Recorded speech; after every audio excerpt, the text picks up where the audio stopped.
I just want you to talk a little bit about this notion of spaceship Earth, which I loved how you debunk this idea. There's this idea that the biosphere is in some way wonderfully hospitable for us, and that if we built a colony on Mars or some other place in the solar system, we'd be in a fundamentally different circumstance and a perpetually hostile one. And that is an impressive misconception of our actual situation. And you have a great quote where you say that the Earth no more provides us with a life support system than it supplies us with radio telescopes. So say a little more about that.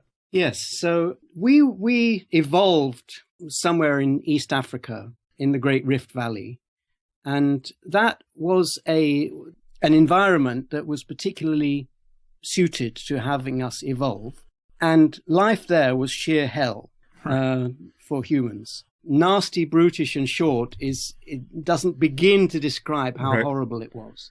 But we transformed it. Or rather, not actually our species, but the species that are some of our predecessor species already changed their environment by inventing things like clothes, fire, and weapons, and thereby made their lives much better, still horrible by our present-day standards. And then they moved into environments such as I also say in the book, such as Oxford, where I am now, and it's December. And if I were here at this very location with no technology, I would die in a matter of hours. And nothing I could do could prevent that. So you are already an astronaut. Very much so. Your condition is as precarious as the condition of those in a well-established colony on Mars that can take certain technological advances for granted. And there's no reason to think that future doesn't await us, barring some catastrophe placed in our way, whether of our own making or not.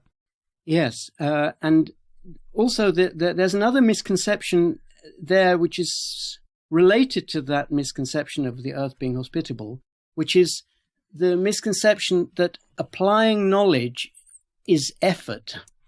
It's creating knowledge that is effort. Applying knowledge is what we call automatism. It's automatic.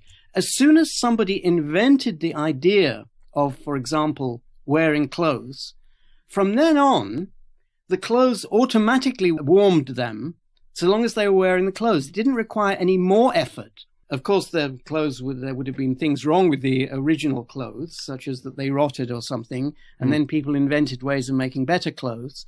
But at any particular stage of knowledge, having got the knowledge, the rest is automatic. And now we have invented things like mass production, unmanned factories, and so on. We take for granted that the water gets to us from the water supply without anyone having to carry it laboriously on their head in pots.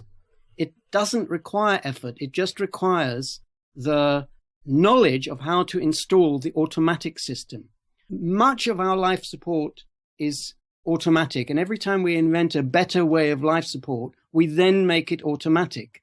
So the people on the moon, living on the moon in a lunar colony, to them, keeping the vacuum away will not be a thing they think about. They'll take that for granted. What they will be thinking about is new things, and the same on Mars and the same in deep space.